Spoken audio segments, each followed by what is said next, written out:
This is Erica Deiparine-Sugars, Managing Director of Program and Production. Yeah, and I'm David Eisenberg, Director of Production here at ITVS. I want to welcome you guys to our live chat, our web chat for open call questions this round. Seeing that a lot of you have submitted your applications, we've got a lot of drafts in the queue, and we're looking forward to reading your proposals and reviewing your materials. But while we still have a few days left, we thought that we'd open up the opportunity for you guys to answer, for you guys to ask and for us to answer any questions that you might have in these waning days of the submission window. And just a reminder, the deadline for your applications is this Friday, February 10th, 4 p.m. Pacific Standard Time. So West Coast time, please.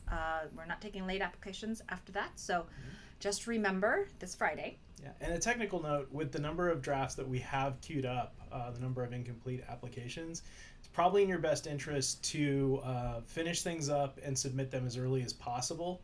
This will help you in two ways. First is if there's any technical issues with uploading materials or you encounter any problems with the system. So give you a couple of days to contact us so we can help you sort it out. The other thing is that it avoids the crush at the end.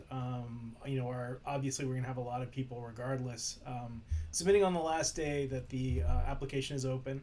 And that tends to slow things down from a technical standpoint too. So in order to make sure that you make the deadline and make sure that you don't encounter any problems, please don't wait till the very last minute to submit your materials. Great. So I think we have a couple questions up here. What about submitting my short film as a work in progress for the 1 hour film, which is completely shot but not edited? Well, this is a question that actually comes up frequently for us. Mm-hmm. And I think that, what I always say for people in terms of picking a work sample is pick the version of your film that you have, or either the 10 to 15 minute sample, or if it's a rough cut or a short, something that shows your film, your vision for your film in its best light. One of the dangers of submitting a short as a work sample is setting up a situation where you make such a compelling case for that length that you leave reviewers wondering, well, what more is there to tell about this story? So that can potentially backfire on something that you need to sort of think about. We would not discourage you from submitting that short if that is what you feel best captures your vision for the film, but it is something to sort of think about. And also it has to be within the standard length that we're asking for work in progress samples. So that is 10 to 15 minutes. So your short film should not exceed 15 minutes and should not be below 10, or a full rough cut of your finished film, your proposed finished film, which is about 80 to 120% the length of what you're proposing. So that's kind of the other option. But if your short film is between 10 and 15 minutes and you feel like, as Dave mentioned, is the best way to represent your film, then absolutely you can submit that. And my apologies, we are looking above you at a place where they're posting questions. So if it looks like we're kind of just like not focusing on something, that's probably what we're doing, is reading questions behind you. All right, so a couple questions about written materials here. Can we include photos in the body of the program description? And do you need a complete treatment, or is a synopsis or story summary sufficient? I'm going to answer these out of order. In terms of the treatment, we're going to want to see your best thinking, in terms of how you want to tell the story, as detailed as you can make it in sort of a printed version. What I always tell people is that, yes, obviously these are documentary projects and you don't know exactly the way things are going to unfold when you get out in production. Things could twist and turn. But if there is any sort of ambiguity or things that you're waiting to hear about, it's important for us to be able to see in your materials that you've thought through the possibilities of where things could go, and that you have sort of even if it is an idealized vision for the project, something that is completely thought through from beginning to end. So please make sure that you are submitting, you're not leaving anything on the table. If you are being asked for a treatment in the application, make sure that you fill that out completely. And as far as including photos in the body of the program description, because that's an uploaded file that is to a certain extent up to you, any photos that you obviously upload and make part of that document will cut into the amount you can write. So you'll need to balance that yourself.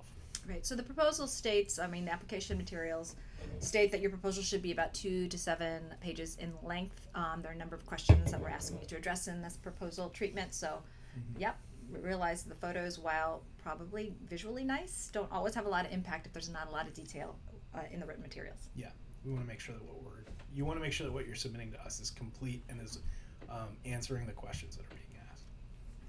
Okay, that's the next one. Do you favor domestic projects over international ones?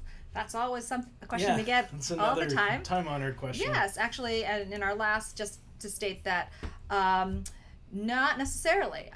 Domestic projects and international projects are looked at the same, and we've actually just recently funded in the last round of Open Call 2 that were internationally focused. And, but as we said before, it's about the access for the domestic audience. This is for a U.S. public television audience. And so while the story can be international, there might be a lot of ways that there's a connection to what is going on here in the United States, or communities of color, or other internationally focused communities who are now living in the United States. So there's a lot of crossover thematically, but as long as there's an access point for an American audience, international subjects are fine. Yeah.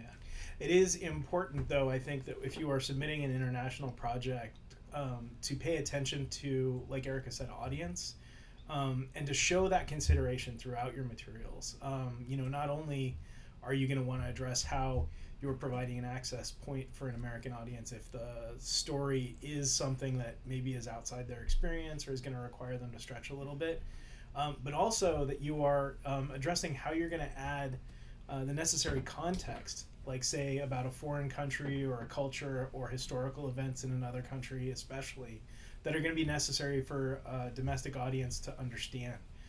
I think that that's probably good advice for anybody. Right. Really thinking about how you are going to throw open the door to your story, and make sure that you, how you're going to position yourself as a filmmaker as an effective guide and interpreter, so that people are walking through the events of your story in a way that allows them to really appreciate what it is that you see, just because you are so close to the material. Great. All right. So a question about crew. This is specifically phrased about an editor, but I think this is a good question just in general, because we do ask you guys information about your team. It can be difficult to get commitments for your final team, whether it's folks you're going to go out into the field with, or your editor, executive producer, etc. People that you want to work with. If funding has obviously not been secured, and you're working on kind of a hypothetical timeline, I think if you have not received a firm commitment, what we're going to want to see is the level of research that you've done into each of these positions and who you might be considering. I think it's important that that information's in there, even if you can't get a firm commitment from one of the various members of your crew. But it is also important to be transparent about that. It does not look good for your application if you are indicating that somebody is committed to a project that is not. So please just be honest, but know that we do understand that it can be hard to get commitments from people, without funding, and also, so early in the process in the case of some of your projects. Next question is about the application. Have you adopted the IDA format for submissions? And I think this person is probably referring to the core application. So last year, IDA and Sundance partnered with other funders to work on sort of core standards for applications, something that people don't have to kind of continue to refine and retool their application from funder to funder. And yes, we have adopted many of the core, most of the core application. So if you look into our treatment guidelines, a lot of those questions are within what we're asking for our treatment. So hopefully there's a lot more cut and paste than rewrite. However, there are a couple questions that are very specific to the way that we fund. We are funding for public television. We're asking for a couple of more details that other funders won't have to ask for. So hence the reason why it's not completely in the same format. However, again, the core application is meant to kind of use as have core elements, and then other funders are able to build what Yeah. they need specifically, and ask those other questions. So yes, we're moving closer and closer to something that I think you'll find that most other documentary supporters and funders will be asking for.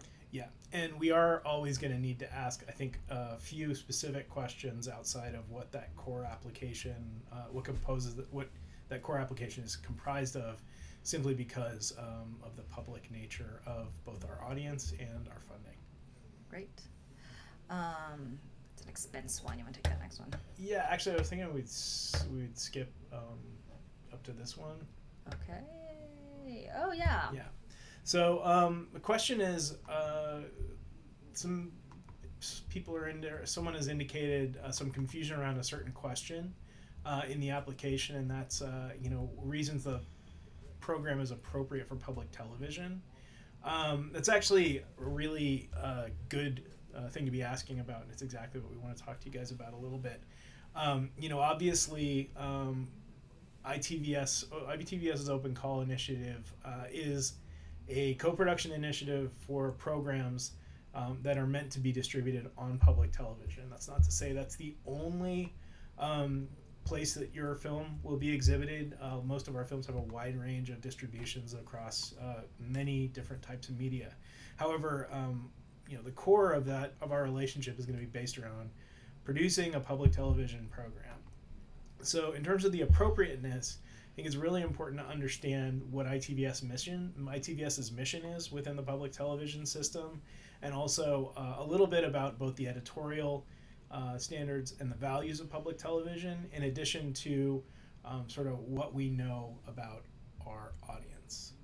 So Erica, do you want to talk about the core values? Yeah, so the mission of the organization itself is to bring programs to public television that take creative risks, that advance dialogue on critical issues, and serve the needs of underserved and diverse audiences. Again, bringing that to public media. So I think, when we talk about public television, its core values, things that we're looking at are things that are distinctive. Is your program distinctive? Does it offer some variety from what's available both on commercial television and on public television? Mm-hmm. Upholding the public trust, I think, is really important if you think about the institution of public media and how trusted in America that institution is. And obviously the high quality of programming, both in terms of the quality of the film itself, but also the subject and the storytelling is really important. Yeah. And so to really adhere to what we call, sort of the public television editorial standards, and you can find these PBS editorial standards also in what they call the Red Book, available online. You can Google search it. It's available on PBS. But a lot of our editorial considerations are really following what PBS, public television's editorial standards are. Mm-hmm. So fairness, being transparent about where the point of view is coming from. Are you being fair to your subjects, and to the subject itself? Accuracy, obviously, whatever you're presenting as fact should be factual, and you should have some proof that all the facts in your position is sound. Yeah. And public broadcasters do routinely ask filmmakers to provide that information substantiating assertions of fact that they make in their films before they actually confirm them for broadcast. So it's part of their curatorial decisions in most cases. Mm-hmm. Balance, and I know that public media, particularly news, public affairs and news, has a different standard of what balance might look like. But the standard of balance for documentary filmmakers is that we all know that you're asserting a point of view in most cases, or taking a particular position. But the fact that there's an alternate or there are other positions has to be evident in your film, that you've sort of taken them in consideration. You know what those other positions are, and that you're fairly representing those. Yeah. And just to be clear, that doesn't mean like providing equal time to both sides of the argument. I mean, obviously, if you have taken a look at, which I hope you guys have all done, the offerings of, say, Independent Lens, Point of POV, the other series and strands that across public television that put documentary films on, you will find all of them are fine with a film having a point of view or building a case for a certain side of a particular argument.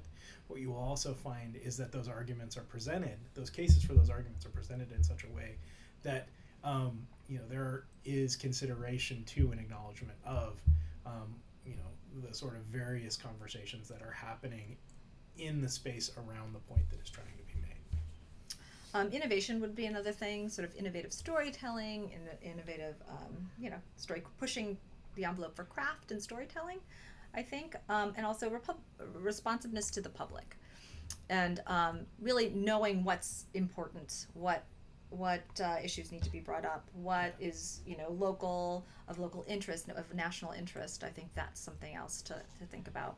Yeah. So just bringing this back around to the question, because I know that we spent a little bit of time on the answer here, but it's one that I think is an important one. In order to sort of answer that question in our application, we're looking for an acknowledgement that you understand sort of all of those, all the standards and the standards and the mission, mission of ITVS and the standards that we hold our programming to, and that you are. It's a chance for you to explicitly address how the way that you are going to approach your project fits into all those criteria. And it's not to say that there aren't a lot of great ideas. I think we see them all the time, hundreds and hundreds of really fantastic ideas about really, really important issues. But part of the filter for us is that we're bringing these to the public. We want to advance dialogue. We want to sort of bridge divides and have conversations. And so, that is the lens in which we're looking at this amazing content. And it doesn't mean that this is stuff that we don't choose to go forward with wasn't worth investing in. It's just sort of our end goal is to bring this to the public and for a larger conversation. And sometimes films, that's not your goal. Yeah. Ultimately, and that's fine. There's lots of great stuff on television that does not fit the public television, the goals and objectives of public television. So, it's not a statement on your idea at all. So now that we just sort of bashed that on the head. Yeah, totally. That horse has been beaten. So we're gonna get into some another question here about a couple of questions about work in progress. Mm-hmm. So we've got a couple up here. The question one is about rough cuts. Mm-hmm. So a lot of you I know are planning on submitting rough cuts, and that's absolutely fine. Obviously, depending on where you are in production, that cut may be more or less complete. You may have some things that you need to still go out and get, or archival material that is in there temporarily, but you really have some great idea to animate it or something. It is really important if you're submitting a rough cut in your description of the sample work to be very clear about, well, this is where we are, and this does not have X, Y, and Z elements that are mentioned, say, in my treatment or in my description of my work, in my description of the project. I would definitely suggest addressing that and being very clear about sort of how this ties into the production plan that you're putting forward in your proposal, because that's really a big thing that we're looking for, is not necessarily at each of the individual pieces of your application, like in terms of which one is done really well and which one's not. What we want to see is that the same story is being told by all of your materials, that everything is consistent. And so, yes, if we get a rough cut that has some holes in it, or some material that is not mentioned in the treatment but is not in the cut, we need you to acknowledge that that's not there, so that we don't think that it's just an oversight. Also, for smaller works in progress, is a mixture of trailer and sample scenes okay, or do we prefer one or the other? And the answer, again, is whatever puts your film in the best light, whatever makes the best case for the concept that you are trying to put forward, and for your ability as a filmmaker to tell it. So, I mean, some people do choose to do that formulation where they show a trailer that gives an overview of the story writ large, and then a few some sample scenes that give a sense of the tone. That I've seen that done effectively. I've seen that done in a way that really undercuts the film, the proposal being put forward. So it's kind of up to you, and I know that can be hard to sort of decide, but we're not looking for any one specific thing or advantaging one over the other. What we're looking for is something that captures those two things very well, both your vision for the film and makes a case for your ability as a filmmaker to bring it to completion. And either way you go, and either mixture, whatever mixture you have, please do use the description to tell us what it is that we're looking at, because I think that people sort of omit that box or think it's sort of not important, but I think it does become confusing, particularly if you're mixing maybe a trailer and a couple of actually edited scenes or raw footage together, to let us know what it is. The reviewers it's really helpful for the reviewers. Okay. Question about producing team and filmmaker experience. So there's a pitch for this open call on Facebook that says it is for first-time directors as well as experienced ones, but the guidelines specify otherwise. Can you clarify this? You do not need to have directed or produced a feature-length project before, or something that has been broadcast widely on national television. However, we do ask that everybody who is applying to open call be able to point to a previously completed work that has been finished and exhibited in some form as sort of a basic minimum entry requirement. So, I mean, in some cases this has been student work, and as a previously completed work, something you did as a student can qualify. Well, obviously a project being produced by a student does not work for open call itself, but as a previously completed work, that's okay. If you're proposing a feature and you've completed a short, that's fine too. The idea is that there is some prior work that you have played a central role in bringing to completion, and that is something we can verify and take a look at. And the reason for that simply is because we're about to enter into a production contract with you for potentially many hundreds of thousands of dollars, and part of our due diligence is to make sure that the people that we are funding, our commitment to making sure that all of these projects make it to public television is very strong, and it's key to our mission. So we want to make sure that we are entering into contracts with people who are capable of bringing the films to completion. The other question sort of in this arena, since I'm a first-time filmmaker, does it greatly help that my co-applicant has many previous works and that his resume has much more film experience than mine? The short answer to that is in some cases. We are going to be looking at your production team as a whole, just like we're going to be looking at your production plan as a whole, just like we're going to be looking at how your budget fits into all that in your schedule.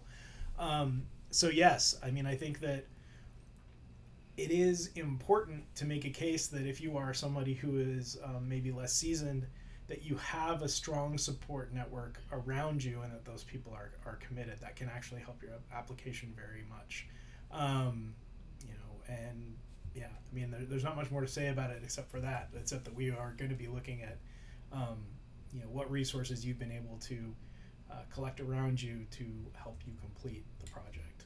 Just kind of the converse of that is, do we fund based on experience, and more experienced filmmakers get funding versus new filmmakers, and that's not true statistically. It hasn't been true.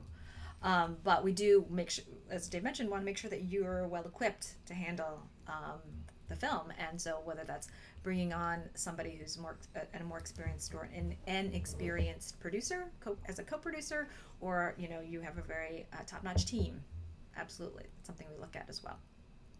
Okay. What main topic areas are of interest to ITVS? We're not looking for films on any particular topic or subject. I think what is most important is that, again, we talked about it, that you guys review the mission statement, ITVS's mission statement, on our website, and make sure that the subject area that you are exploring fits into that arena. I mean, we really are looking for ways to give access to the system to either filmmakers or subject communities that maybe are not well represented elsewhere on television. So that is a big part of what we're doing. We're also trying to fill in the gaps in the conversations that people are having around some of these the topics that we're considering as a society as a whole. So another way that you can qualify to really be a good ITVS mission fit is if you are taking a shade of that perspective that may be well represented, in terms of pro or con or what have you, and not only humanizing it, but helping to capture the nuance that sort of the larger conversation that happens in headlines or in shouts on social media, maybe don't necessarily, the gaps that those perspectives leave. Well, that, and also sort of, we see a lot of topics around, a lot of films around civil rights and labor and education. What advances that conversation? What advances the topic? That's something we're looking at when we see things that we see a lot of. Is it a different perspective? Is it a perspective that helps move the whole thing forward? I think that's something to really look at what we funded, what's been in our pipeline, if it's kind of similar in nature to ours. Why is yours different? How is yours additive? How does yours continue to move the dialogue forward? That's what we'll be wondering. Yeah. All right, so shifting a little bit here to the topic of station partnerships. Can you clarify whether the proposed project needs to already have a local PBS station committed to air? My local PBS station is committed to air my film, but they think it has a strong potential for a national audience. Does that make it a good candidate for ITVS? So many of you may be applying with existing partnerships with certain stations. You do not necessarily need to have an individual station on board to present your film to the system, as some of you may have been the case on some of your prior films. ITVS will actually serve that presenter role for you. We have the ability to shop content around to all of the major series on public television, as well as we have access to other distribution channels, and we will be taking that work on. It often helps to have a local station involved, sort of in a partnership role in that process, but it's not a requirement. If you have a pre-existing commitment from a local station to air the film when it's completed, that's great. That's something that you can mention in your application. Eventually, though, your film will actually, if it's accepted to open call, that means that we have identified it as a film that is appropriate for a national audience, and that is exactly what we're going to be trying to secure for you. And having said that, I think there are a lot of benefits to having a local public television station involved in your project, particularly if it's of a local or regional interest, the subject matter, or a subject of your film. And I think there's a lot of engagement potential, a lot of station relations potential that station can offer you and guide you, particularly if you're not from that particular part of the country or that area. They are there to serve their very particular audience, and so there's a lot of insight that they can give to you as a filmmaker. So I think it's great if you can say why this station partnership is really important to your subject and your project. Yeah. All right, so moving on, I think we have some budget questions here that I've been kind of pushing off. You're not willing to answer? No, I'm happy to answer. It's just sort of, we've been talking a lot about content. So here's one. Expenses associated with traveling to where my editor lives. Housing, car, air, car rental for post. Where should you put those expenses? The short answer is, at this point, because we are just looking at a summary budget from you, you can choose to include those as costs of post-production, costs of travel, or costs of production if it's appropriate. But make sure that the figures that you're using are actually like realistic estimates. When we get to the second stage of evaluation, the panel phase, provided that you move through sort of the initial process of consideration, you'll actually be asked to submit a much more detailed line item budget. And at that point, we will start taking a look at, start picking apart those costs with a little bit finer lens to sort of make sure that your sort of granular plan in terms of the finances tails out with what you're proposing in the rest of your application. For now, it's kind of up to you. It's not going to count for you or against you either way at this early stage of consideration. But having said that, I think what we do want to prepare you for is if we do move to a panel phase, the turnaround for getting a completed line item budget is actually quite quick. So this is in our application materials as well, but the whole process from application to final decision is about 3.5 months. And in about 6 to 8 weeks from deadline, you'll find out if you're going to the next level or not, with a very pretty quick turnaround for that budget and maybe a question or two with a new timeline.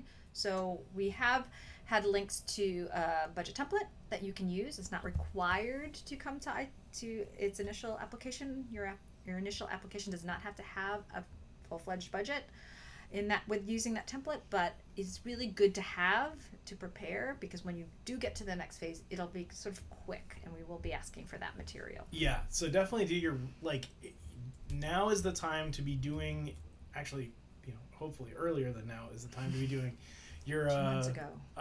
Research as far as confirming your estimates and obtaining quotes for the work that you are proposing. Because I think when we do actually acknowledge that you've moved on to the next stage of consideration, you will have a relatively tight window to turn that budget around, and that should be a budget that you're okay completing the film with. You won't have much chance to revise it after that. Question about other broadcast partners, which is actually a really good place to go. So would we can we fund a film if there are other broadcast partners already involved, either internationally or domestically? The key thing is that we need to be able to deliver the minimum basic rights that are necessary to broadcast your film on U.S. public television at the end of production, and for that broadcast to be kind of the core of our relationship all the way through production and into post. So we're going to be holding you accountable to a deadline that will work in order to get your film into distribution for or into consideration by public television broadcasters, pretty much on the timeline that we set out at contracting. Most of those other television broadcasters, I can't say all, but most are fine with other distributions of the film happening prior to their broadcast, and those include international distributions, in some cases online through subscription VOD providers, in some cases home video, theatrical, non-theatrical, meaning festivals and such. But it really does depend. As you get closer to that point, we will start working with you around a broadcast or a distribution strategy that allows us to exploit the rights that we take in the film, which incidentally I think is in the application, but it's 4 years of U.S. television broadcast, and over those 4 years, 6 releases on stations' primary channels and unlimited releases on their secondary channels, in addition to a certain amount of free catch-up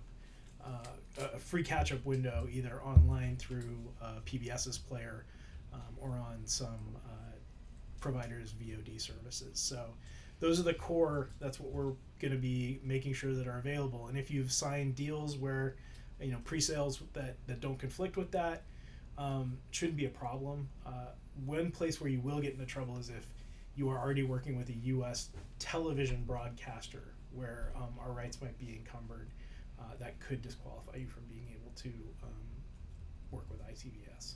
And that's another reason why we ask for who's already your funder list, who's already working with you on this project. And so if you don't know, Yes. we will know. We'll find out. Cool.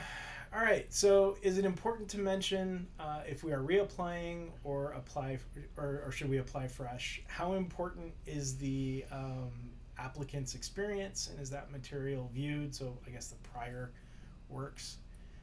What is the process once we've reviewed the application, and will all submissions get feedback? So I'm going to take all of these sort of one by one because these are great questions that I think will appeal to a lot of people. So is it important to mention if we are reapplying or should you apply fresh? I think it's up to you. We will know if you have been through the process before with this project or others. Yeah, and it's actually in the application as a question. Your prior works, how important are they? Well, I think we kind of went over that. Like, we want to know they exist. Are we gonna review them as part of this application? Probably not. Are we going to verify that they were done and that they were of a reasonable quality? Yeah, absolutely. So what's the process once the application is reviewed? Well, at the first stage, after an initial eligibility check, we are going to distribute your application materials to teams of reviewers who are both internal and external at ITVS. We're going to convene based on those initial reviews, which are going to take into account all of your application materials, and determine, based on how things scored in that first round, which portion of those films are qualified to go to the panel stage. And at the panel phase, like I said, you'll submit some additional materials, a questionnaire, and a line item budget for review by the panelists in the run-up to the panel event. The panelists will then make a recommendation for a final slate. Usually, we fund between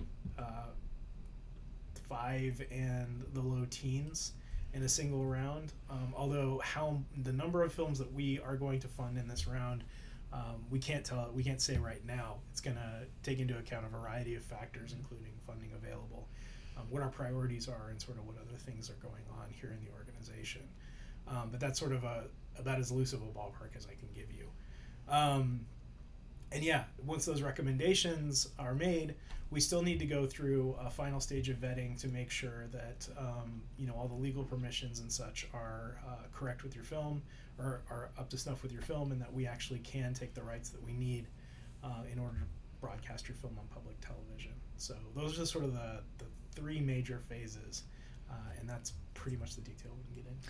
Yeah, and then just in terms of the peer review, the external reviewers for ITVS, I think that's one of the things that OpenCall is really known for, outside of being the open process, is its peer review, and using peers, meaning filmmakers, filmmakers who have broadcast on public television, public TV professionals, mostly programmers, general managers, production staff, other kind of film festival programmers, other film funders, other support organizations, minority consortia. Those are sort of all the people who make up both external readers on the first phase, and also our panel. So our panel is made up of 5 of those kind of external readers, and they're the ones reviewing the materials with our guidance, really deciding which ones they'd like to recommend for ITVS to consider to fund, and then we do our full vetting. But just to get a sense of the people who look, these are very well respected in the field and have a lot of experience. Yeah, and they also have a deep familiarity with ITVS's mission, ITVS's process, and ITVS's objectives. So they're people who, while they're external to the organization, are very, very much steeped in what ITVS is. And there was a question about feedback, which was the last question, which is we offer feedback to those who ask for it. It's a lot of work, and it's really based on the materials that we have from your evaluation. So if you get to panel phase, you might have more feedback than in the first phase, but we do have that service, and can continue to keep supporting that with the small staff that we have. But we feel like we'll give you as much information as we can on your project, so that you can either decide to come back to us, or can hopefully helps you to continue on with the project. Cool.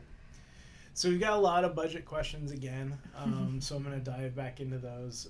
First one is, if you put your own cash in the film, you are technically a funder of the film, but does that mean you can't also appear in the film? And the answer to that is no. The real key here in terms of conflict of interest is being transparent editorially about who is influencing your film, which is why in the public television world, so much attention is paid not only to necessarily not just who your funders are, but what editorial influence did they exert on your process, if there is any, or even what is the appearance of that editorial, and what is there an appearance that editorial influence might exist. In the case of you being a filmmaker and being in the film, obviously you're going to be appearing in the film as a character with your point of view. So that kind of, it's not a loophole, but just something that sort of disqualifies you from that consideration, because hopefully you are making it very clear kind of where you're coming from and why you're supporting the film. But no, your personal money is not subjected to the same level of scrutiny as, say, like a third-party funder. especially one that has like a very an organization with a specific agenda that is very public. For the budget, licensing. So I mentioned we are delivering broadcast rights to us, U.S. broadcast rights to us for 4 years. So at the minimum, we need you to clear stuff, third-party material in your film for the term of that key distribution. Basically, any of the rights that you are going to be delivering to us, you'll also need to provide clearances for in terms of third-party materials. For most part, that is limited to sort of the 4 years, at least for us, the 4 years that you are, we have licensed your rights for. However, if you want to continue distributing the film, you will need to continue keeping up with your clearances. So if you're not going to clear things for all media worldwide in perpetuity, but instead for, say, like a period of 10 years, then that's essentially as long as we would feel comfortable with you distributing the film. If you are going to distribute it after that, obviously you would need to make sure that all those clearances were updated as well. We do not require that. All right, so we already have a budget in Excel with the projected uses for ITVS funding in its own column. Can we include that in our application? Not at this stage. At the initial stage, we ask you to use the budget form that is in the application and not to submit an additional budget. In the case that you move on to panel, we will have you fill out a budget in our format for consistency's sake. So it's good that you have done your budget, and we really appreciate the effort that you've put into it. However, for consistency's sake and for the ability to just move through these applications, we do require you to use the budget forms that we are providing or that we ask for in the application. Do you have to have your expenses in QuickBooks? No, not at this stage. However, if you were to move into a relationship with ITVS as a co-production partner, you would be required to use some industry standard accounting software for your accounting going forward. We tend to say QuickBooks just because it's the industry standard, but we certainly don't have some sort of endorsement deal with them. Yeah, I was going to say. You're free to use whatever. We don't. You're free to use whatever accounting software you want, provided that it sort of meets that level of being, on par with the professional standard. Should the budget include costs we've already incurred? Absolutely. We are looking for a budget for your entire film, and that's how we're going to work with you for the entire life of your film, is from first dollar in to last dollar spent. So in your budget totals now, you should be including everything that you've already put into the project. We've changed direction from our initial vision. Does ITVS reimbursement production costs already incurred to apply to production of a new version? We actually do not reimburse any costs. Important thing to know about your ITVS funding is that it will turn on at the beginning of our relationship and can't be used to cover any deferred expenses before that. Those deferred expenses, if they haven't been paid for by other money, should actually be kept out of your budget entirely. Because of the level of scrutiny that our financial records are subjected to, and therefore the films that we work on, cash expenses pretty much the only thing that can be in there. So that same thing goes for in-kind. You should not be accounting for in-kind expenses either provided prior to your application for ITVS or projected going forward in your budget. Those in-kind costs are not eligible to be included in your budget. Range of funding. Most of our funding is $150 to $350 in range. You only have a few minor things. So if you're asking us for less than $150, that's fine. Yeah. That's just sort of the average. Some people ask for less. Some people ask for more. Yeah. But really, it's what you need to finish the film. Yeah, and actually, and the way you've stated that in your question, whoever asked that, is right. Most of our funding is in that range. However, we do not have any official upper or down or lower caps on what we can distribute to a project. Mm-hmm. All right. Account regional diversity. I can't see because it's right in the way of the camera. Regional diversity in terms of selection of projects or producers. Do we take it into account? We want stories from all across the United States. We hope that our programming, and we do, our programming represents communities all across the United States and internationally. So yes, we do take regional diversity into consideration in the sense of, again, distinctiveness. Are there stories being told? Is it serving an underserved, undertold audience, or serving an underserved audience? Are these stories undertold for those audiences or those communities? So yes, we do, and that's part of sort of the content consideration, I would say. In terms of the persons, where the producer lives, I think it's just all what that person's relationship is to the subject matter and the content is all we look for. There's a question about citizenship. I'm not a U.S. resident and the director of the project, and I'm the director of the project, but my producer is American. Would I qualify for the ITVS production grant? My producer is the main applicant. This is a tough one for us to answer without having looked at your specific co-production agreements. However, we do require, because this is a U.S. funding initiative, for at least one of the principals in the main production company that owns copyright of the film and exercises creative control to be either a permanent U.S. resident or a citizen. So yeah, that is actually something that we look at. Not at this stage, but we will eventually get to a point where we may actually request either the articles of incorporation for the company that owns the film, or is being represented as the copyright owner, or the agreements between the individuals. So that is important. I'm going to jump back to the work in progress question, which looks like it's still confusing. Yeah. Does a work in progress equal rough cut, or as someone asked, can you submit something with 40% shot? What percentage is acceptable? So the work in progress can either be a 10 to 15 minute sample, which could be a trailer or scenes. So that's sort of work in progress, or it could be what you would consider a rough cut, but the rough cut should be at minimum 80 to 120% of the length of the project that you're proposing. Hopefully that's helpful. Yeah. If you're proposing a 1 hour documentary, then that percentage should be 80%, which is 80% of 60 is 40 or something like that. 45. I don't have my math. It's indicated in numbers on the application. So it's indicated in numbers on the application, but roughly 80 to 120% of what your final length you're proposing the project will be. So hopefully that's more clear. All right.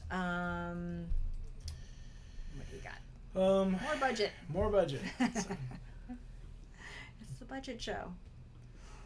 I'm not sure if I understand that question. So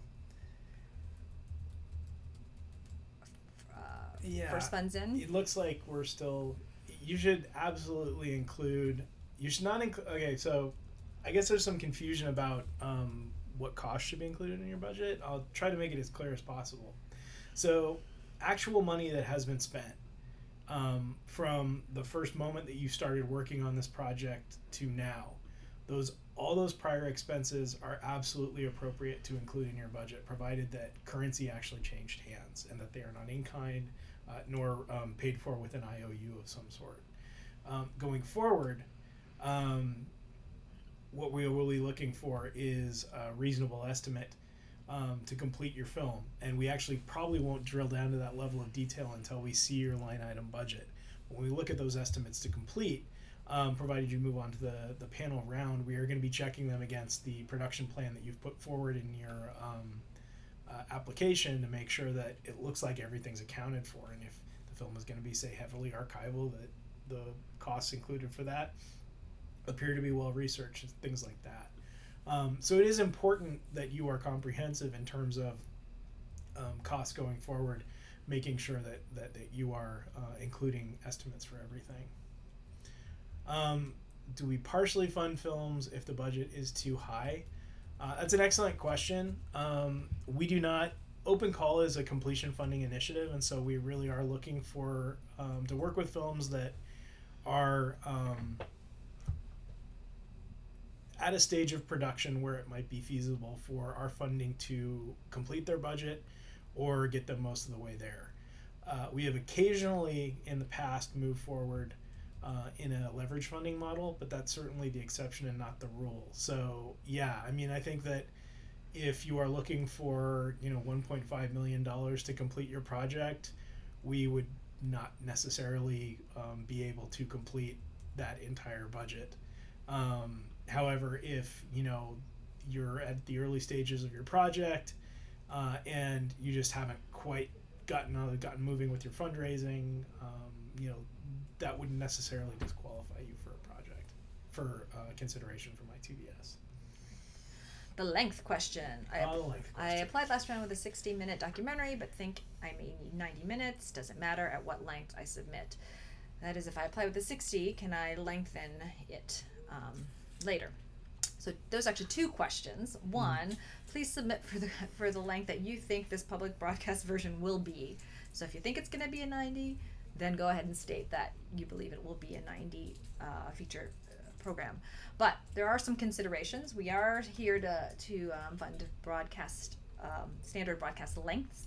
There's not a lot of real estate on public television for a feature length film. So when you do apply for a feature, we really want to make sure that both your content, and we believe that your content can hold up for 90 minutes, because 90 minutes on broadcast is very different, and there's lots of statistics to show where people start dropping off after an hour. Mm-hmm. However, there are a lot of programs where it absolutely merits a longer length. So in your consideration, if you're going to propose a 90, then you should really explain why you believe that it can hold up to that length. There are times where people have come in with a 90 and we've actually recommended, because of the panel process, the evaluation process, that they actually, it would be better as a 60. So that's something to consider as we go forward, that if you recommend it for funding, we also may recommend the length at which that project should come and be produced with ITVS. Yeah. We've actually gotten a couple of questions, sort of as in similar vein about project underwriters. So I would suggest, in addition to the Red Book, PBS Red Book, which Erica mentioned, is something that you can search for and get from the PBS website. In addition, in that resources for producers section, there is a document that PBS has put together called the PBS Underwriting Standards, or Standards for Underwriting. That is probably the most comprehensive and actually the best reference for you in terms of answering the question, well, are the funders of my film acceptable, and will they pose a problem for public broadcast? It's a very detailed document, so it will get down to the level of specificity that I think some of you are concerned about. For us now, I mean, I think that's kind of what we would want to leave you guys with, just in terms of general questions about conflicts of interest with does your funder provide a conflict of interest? Could the American public make a reasonable could they reasonably suspect that this funder has a specific interest in your film saying something, coming out a specific way on a particular topic? That actually is it's a big part of working in public television, is sort of sorting that stuff out and being careful about it. And broadcasters tend to err on the side of caution. The other thing that you guys should keep in mind too is that money from anonymous funders cannot be used to fund production of a public television project, because every funder of a public television project needs to be listed and credited somewhere as such. The final thing is that you should, if you are doing a Kickstarter or working with a lot of individual donors, make sure you're getting complete contact information for everybody who's giving you money that you are using in your budget. And that goes beyond like their account name on Kickstarter, email, telephone numbers preferred, actual physical address for larger funders is a really critical piece of information to get. So yeah, definitely know that transparency, all of the funding restrictions that pertain to public television relate to transparency and obviously verifiability of people's identities. Great. Looks like there's a question about a work in progress. Is 15 minutes the hard limit for the work in progress? So yes, in the sense that if you submit us more than 15 minutes, we are only requiring the reviewers to watch 15 minutes. Some may not. When you go to panel phase, it is the same 15 minutes they will be watching at panel, and we do shut it off at 15 minutes unless you have submitted a rough cut, which qualifies within the time parameters of what a rough cut should be, in which the panelists will watch the whole rough cut. All of them will. But 15 minutes is what we ask people to watch up to, and if they watch a little bit more after that, that's really up to them. But so just be sure, make all the important stuff happen in the first 15 minutes so that everyone's watching the same stuff. Yeah. If you reject a project that you think has potential but perhaps isn't ready for funding just yet, do you indicate future interest in the rejection letter? I think it depends. We will never say we can't say one way or another whether you should apply in future rounds. If you are among the group of applicants who receive feedback, I think that what we would be looking for if you did apply would be some attention to the feedback that was given to you in prior rounds. That sort of progress is something that we're able to track. But no, I mean, we will not tell you one way or another whether you should apply. Again, that's going to be entirely up to you, and it may make sense for some people, and it may not make sense for others. We know that open call is a huge investment in terms of time and energy putting the application together, and that the world doesn't sort of stop and start on our twice-a-year cycle. So if you need to take advantage of other opportunities to make the film happen, we would always want you to do what's best for the film. Yeah, and having said that, again, there are a number of factors why we wouldn't do that, because round to round is different. I mean, as you know, the world changes very quickly.